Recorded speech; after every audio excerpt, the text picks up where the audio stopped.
Bonjour à tous, bienvenue dans ce flash. Le procureur de la République, Simplice Kofi, a été remplacé hier par Ado Richard et le procureur général Fofana Ibrahim par le magistrat Or Irachi Ali Yero. Le président de la structure bien-être des employés et auxiliaires du transport en Côte d'Ivoire était face à la presse ce week-end. Il a salué l'initiative de la police militaire visant à mettre de l'ordre dans le secteur des transports et invité ses camarades à soutenir cette politique et surtout à ne pas payer de taxes aux syndicats. Depuis ce week-end, le Parti ivoirien des travailleurs a un nouveau président. La personne d'Aïzi Aka Daniel a été élue avec 356 voix contre 331 pour Seka Joseph, son adversaire. Aïzi Aka Daniel succède au professeur Francis Vaudier pour un mandat de 4 ans. Le soutien militaire de la France à l'armée malienne se poursuit. Plus de 60 djihadistes ont été tués hier dans la seule ville de Gao, dans le nord du pays et sa périphérie, au cours des bombardements intense des forces françaises.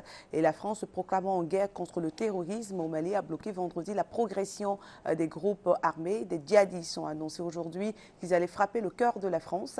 La force d'intervention de la CEDEAO, qui devrait rassembler à terme 3300 hommes, a commencé à se déployer. Les Nigérians sont arrivés hier. Un sommet de la CEDEAO se tiendra samedi prochain ici à Abidjan, tandis que le Conseil de sécurité des Nations Unies se réunit cet après-midi même sur le Mali à la demande de la France.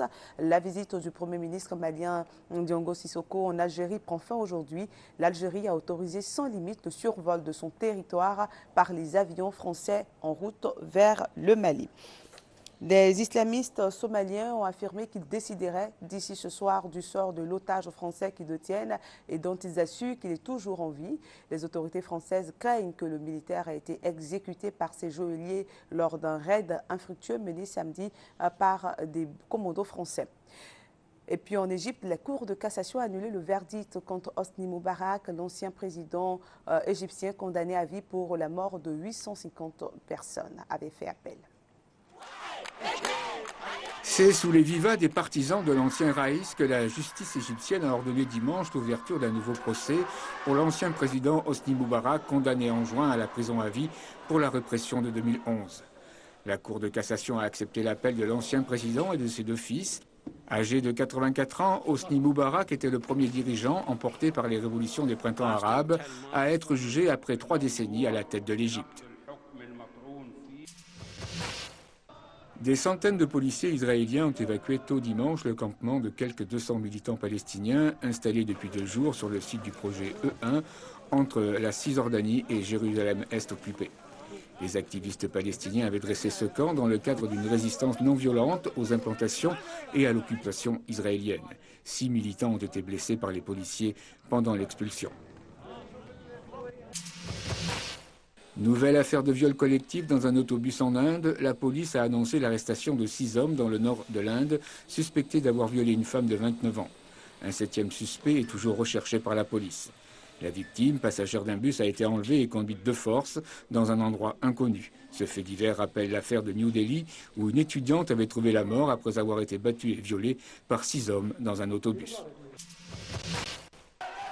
Au moins 15 000 Kurdes venus de toute l'Europe ont manifesté samedi à Paris pour exprimer leur indignation après l'assassinat de 3 militantes liées au PKK, le Parti des travailleurs du Kurdistan. Au même moment, Ankara a sommé Paris d'élucider le triple meurtre des 3 militantes, tuées de plusieurs balles dans la tête dans un local d'une association kurde dans le centre de Paris. Le Premier ministre turc s'étonne des liens entre le président Hollande et l'une des 3 militantes, alors que le PKK est considéré par la France comme une organisation terroriste. Pour terminer, sachez que la Tunisie célèbre aujourd'hui les 2 ans de la fuite du président Ben Ali dans un climat d'incertitude marqué par des violences sociales, une économie en berne, la menace djihadiste et une impasse sur la future constitution. Fin de ce flash, merci. Prochain rendez-vous, 13h.